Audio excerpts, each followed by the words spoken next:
Everyone, my name is doctor Sarita Kumari. इससे पहले वाली वीडियो में मैंने आपको क्या बताया, समाजशास्त्री यानी समाजशास्त्र के अंतर्गत यानी शास्त्रीय प्रथम वर्ष के पाठ्य के अंतर्गत मैंने बताया था समाजी अस्थिकरण के बारे में। ठीक है, मैंने उसके अवधारणा और परिभाषा के बारे में चर्चा किया था। इस वीडियो में मैं समाजशास्त्र यानी समाजी अस्थिकरण के आधार एवं प्रकार की चर्चा करूंगी। ठीक है, ये हमारा समाजी अस्थिकरण यानी सोशल स्ट्रैटिफिकेशन का सेकंड वीडियो है और इसके लास्ट वीडियो में सामाजिक जो अस्थिकरण सोशल स्ट्रैटिफिकेशन उसकी विशेषता और महत्व के बारे में चर्चा करूँ। ठीक है, आगे बढ़ते हैं। अब क्या है सामाजिक अस्थिकरण का आधार क्या है? सामाजिक अस्थिकरण का आधार क्या है? यहाँ क्या सामाजिक अस्थिकरण का आधार क्या है? प्राणी शास्त्र यानी जैविकीय क्या है? प्राणी शास्त्रीय आधार पर शारीरिक बनावट एवं जन्म के साथ व्यक्ति की उच्चता और निर्धारण किया। यानी क्या है? यानी सामाजिक अस्थिकरण जो आधार है वो क्या है? पहला आपका क्या? प्राणी शास्त्र यानी जैविकीय आधार। यहाँ क्या है कि शारीरिक बनावट क्या है? आपकी शारीरिक जो बनावट है जन्म के साथ व्यक्ति यानी आपकी शारीरिक गठन कहाँ से मिला? यानी जैविक मतलब आपको परिवार से मिला।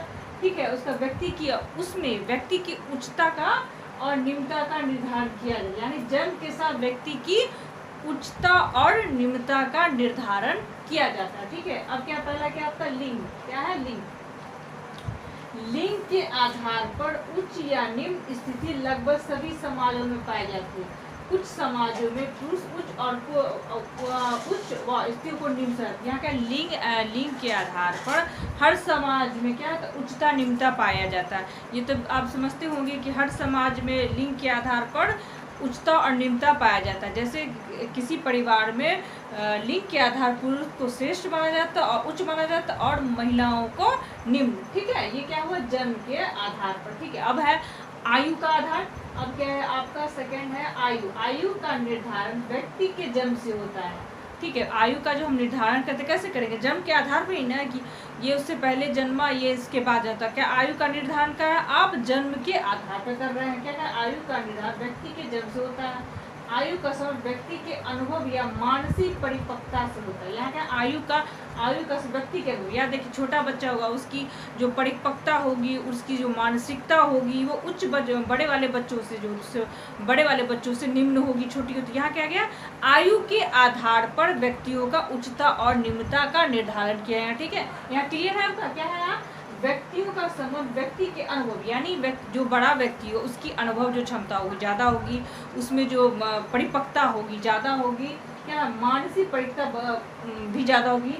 बड़ी आयु के जो बच्चे होंगे छोटी आयु से निम्न घटक होंगे। यानी बड़ी आयु के जो बच्चे होंगे उनकी परिपक्वता मानसिकता छोटे बच्चों की आयु से ज़्यादा होगी और बेहतर होगी और उच्च होगी। और क्या होगी? उच्च होगी। ठीक है, ये हो गया आपका सामाजिक आधार यानी जैविक आधार पर ये आपका सेकंड हो गया। अब थर्ड क्या है? इसी में प्रजाति आधार पर क्या? प्रजाति के आधार पर लगभग सभी समाजों में उच्चता एवं निम्नता की भावना पाया जाती है। यानी प्रजाति मतलब यहाँ प्रजाति के मैंने एक वीडियो बनाया है प्रजाति के बारे में, इसलिए इसमें डिटेल में नहीं जाऊंगी। तो क्या है? प्रजातीय के आधार पर लगभग सभी समाजों में निम्नता की भावना पाया। जैसे कि मान लीजिए आप अमेरिका में यहाँ प्रजाति जैसे गोरे लोग हैं, दक्षिणी अफ्रीका गोरे कालों में भेद किया जाता है, उसमें भी निम्नता और उच्चता को देखा। ये हुआ प्रजाति आधार पर। ठीक है, अफ्रीका भेजा। उसके बाद जन्म के आधार पर क्या है? अब जन्म के आधार पे भी क्या जैविक के आधार में आता है? जन्म के आधार पे भी उच्चता और निम्नता पाई जाती है। कैसे भाई? यहाँ कहा है कि भारत में जैसे देश में जाति के नाम पर उच्चता और परिस्थिति का निर्धारण होता है। ठीक है, भारत में देखिएगा जाति जो आधार बना जाता है उच्चता और निम्नता को रहता है। मान लीजिए कोई बच्चा ब्राह्मण के घर में जन्म हुआ तो क्या हो गया? उच्च जाति का हो, यानी उसका जो जैविक आधार हो गया उच्च हो गया। वही शूद्र का घर में बच्चा जन्मा उसका निम्न क्या हुआ? जैविक आधार हो गया। ठीक है, क्लियर है? अब है शारीरिक एवं बौद्धिक कुशलता यानी शारीरिक यानी शरीर से सक्षम और बौद्धिक यानी दिमागी रूप से बेहतर कुशलता। शारीरिक एवं मानसिक कुशलता के आधार पर उच्च या निम्न का निर्धारण होता है। यहाँ का है शारीरिक और मानसिक यानी बौद्धिक कुशलता के आधार पर लोगों का उच्चता और निम्नता का निर्धारण किया जाता है।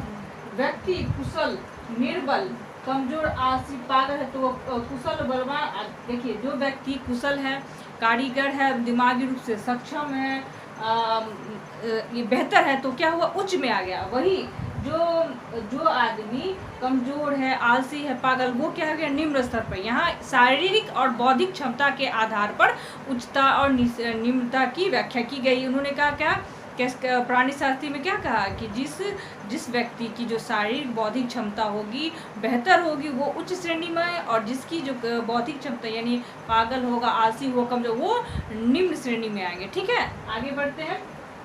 अब क्या है, संपत्ति केंद्र यानी जैविक सामाजिक अस्थिरता का जो आधार बांटा गया है, दो प्रकार से बांटा गया। ठीक है, एक था आपका प्राणी शास्त्रीय आधार और दूसरा हमारा है सामाजिक संस्कृति का आधार। ठीक है, इसमें क्या है, संपत्ति। पहला क्या आपका, संपत्ति को आधार माना गया है। जिन लोगों के पास चल और अचल संपत्ति अधिक हो उसे उच्च माना गया। यहाँ पे संपत्ति यानी आर्थिक को माना गया कि जिस व्यक्ति के पास चल और अचल संपत्ति अधिक होगी उसे उच्च माना जाएगा। ठीक है, जिसके पास चल संपत्ति कम होगी उसे निम्न माना जाएगा। जिसके उच्च, जिसके पास इसका अभाव यानी चल और अचल संपत्ति का अभाव होगा उसे निम्न माना जाएगा। ठीक है, उसका है आया व्यवसाय। व्यवसाय, जिस व्यवसाय को करने में मानसिक श्रम अधिक करना पड़े, यानी जिस व्यवसाय को करने में मानसिक यानी अपने दिमाग का जितना उपयोग करना पड़े उसे उच्च व्यवसाय कहा जाए। यानी आपने जिस व्यवसाय को, एजुकेशन को ले लीजिए, तो जिस व्यवसाय को आपने मानसिक रूप से क्या है, मानसिक रूप से हम अधिक करना पड़े, यानी दिमागी रूप से ज़्यादा आपको उसमें काम करना पड़े, तो क्या कहा गया, उस व्यवसाय को उच्च श्रेणी में रखा गया है। ठीक है, तथा जिस व्यवसाय में शारीरिक श्रम अधिक करना पड़े उसे निम्न समझा गया। यानी जिसमें शारीरिक, जैसे कि रिक्शा चलाना, ठेला चलाना, इस सब की जो भी शारीरिक ज़्यादा क्षमता लगती है उसे निम्न की श्रेणी में रखा गया। ये सामाजिक सांस्कृतिक आधार पे यानी सोशल स्ट्रैटिफिकेशन का जो आधार है उस आधार के अंतर्गत सामाजिक संस्कृति आधार पर हम इसकी चर्चा कर रहे हैं। ठीक है, अब क्या है, एजुकेशन यानी शिक्षा के आधार पर।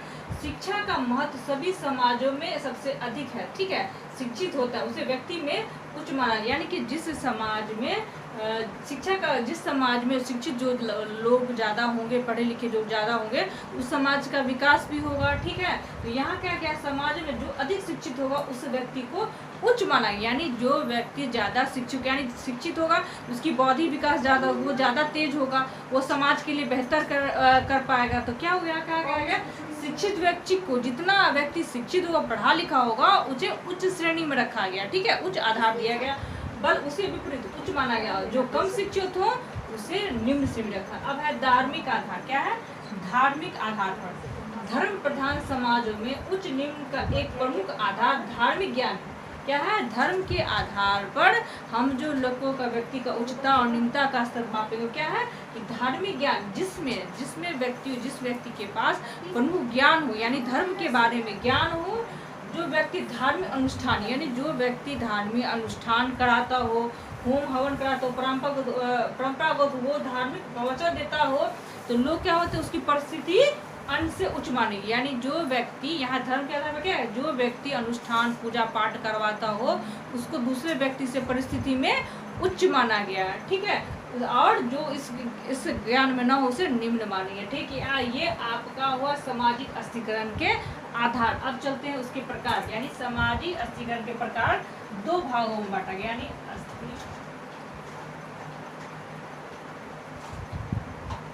दो भागों में बांटा गया। ठीक है, पहला क्या है, बंद अस्थिकरण और दूसरा है खुली अस्थिकरण। ठीक है, यहाँ सामाजिक अस्थिकरण है यानी सोशल स्ट्रैटिफिकेशन के दो भागों में बांटा गया। पहला क्या आपका बंद अस्थिकरण और सेकंड क्या आपका खुली अस्थिकरण। ठीक है, यहाँ बंद अस्थिकरण वह अस्थिकरण है जो जन्म से प्राप्त होता है। यानी बंद अस्थिकरण आप किसको कहिएगा, जो जन्म से प्राप्त हो। जैसी जाति व्यवस्था, भारत में जाति व्यवस्था जन्म से, क्या आप कहीं भी चले जाए, इस देश के किसी कोने में चले जाइए या विश्व के किसी कोने में चले जाइए, क्या अपनी जाति से कूद के आप दूसरी की जाति में जा सकते? नहीं, आपकी वो जो जाति व्यवस्था जहाँ है वही रहेगी, वो टस की मस नहीं होने, वो बदलने वाली नहीं। आप जो जाति में उसी जाति का कहलाइएगा, चाहे आप कहीं भी चले जाइए। क्या कहा गया कि बंद अस्थिकरण यह वह अस्थिकरण है जो जन्म से प्राप्त होता है तथा इसका बदला नहीं जा सकता, जो जहाँ वहीं रहता है भारत की जाति व्यवस्था, यानी एग्जाम्पल रूप में कहा गया कि भारत की जो जाति व्यवस्था है वो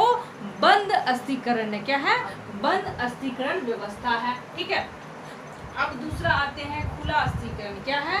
ये अस्थिकरण के प्रकार के दूसरा भाग क्या है? खुला अस्थिकरण। यह वह जो व्यक्ति गुणों, लक्षणों व योग्यता से प्राप्त हो, यानी इसमें कहा गया भाई कि जो व्यक्ति अपने गुण से, अपने लक्षण से, अपने कर्मठ से, अपनी क्रिया के द्वारा जो पद प्राप्त करता है उसे क्या गया? खुली अस्थिकरण कहा गया। क्या है? योग्यता से प्राप्त होता है तथा इसमें निम्न से उच्च तथा उच्च से निम्न की परिवर्तन किया। जैसे मान लीजिए किसी कोई निम्न व्यक्ति लोग है, वो क्या करता है? अपने कर्मठ से, अपने लक्षण से, अपने परिश्रम से क्या है? उच्च श्रेणी का प्राप्त करता है। या डॉक्टर बनता है, यस बनता है, तो क्या किया? वो अपने कर्म से उच्च प्राप्त किया। वही होता है जो अच्छे घर के लोग अपने पढ़े लिखे लोग, पढ़े बच्चा पढ़ाई पे ध्यान न दो तो उच्च से वो निम्न की स्थिति पे आ जाता है। ठीक है, यहाँ क्या? अपनी, इसका अपने कर्म के द्वारा अपने लक्षणों, यानी व्यक्ति को गुणों और लक्षणों के द्वारा उसकी योग्यता से प्राप्त होता है तथा इसमें निम्न एवं उच्च तथा उच्च एवं निम्न, यहाँ कहता है विपरीत कहता है। उच्च व्यक्ति जो है वो निम्न में आ सकता है। ठीक, क्या यहाँ पे किसकी क्या क्या है? यहाँ पे आपको दिया व्यक्ति के गुण लक्षणों से, यानी आपने जो गुण है और लक्षण से क्या होता है? उच्च व्यक्ति निम्न हो सकता है। क्योंकि अगर आज कोई उच्च व्यक्ति का लोग हो, अगर वो ठीक अपनी क्या बोलते हैं उसको, गुणों की और लक्षणों की ठीक से उपयोग ना करे और अपना स्तर गिराता है तो क्या वो उच्चता से वो निम्नता की तरफ चलेगा। वही निम्न व्यक्ति जो है अपने गुण से, अपनी लक्षणों से, अपनी योग्यता से क्या करता है? उच्च पद प्राप्त करता है तो क्या हुआ? निम्न से वो उच्च की तरफ बढ़ गया। तो यहाँ क्या गया है कि खुली अस्थिकरण यह व्यवस्था जो व्यक्ति के गुणों, लक्षणों एवं उसकी योग्यता से प्राप्त होता है। क्लियर है? तथा इसमें निम्न से उच्च तथा उच्च से निम्न की ओर परिवर्तन संभव है। इसका श्रेष्ठ उदाहरण क्या है? वर्ग। वर्ग क्या है आपका? इस खुली अस्थिकरण का सबसे प्रमुख, सबसे अच्छा उदाहरण है। इस वीडियो में मैंने आपको किस चीज़ के बारे में बताया? इसमें मैंने समाजी अस्थिकरण यानी सोशल स्ट्रैटिफिकेशन के आधार और प्रकार की चर्चा की। अगले इसके थर्ड वाले वीडियो में समाजी अस्थिकरण की विशेषता और महत्व की चर्चा करूँगी। इस वीडियो को सुनने के लिए धन्यवाद।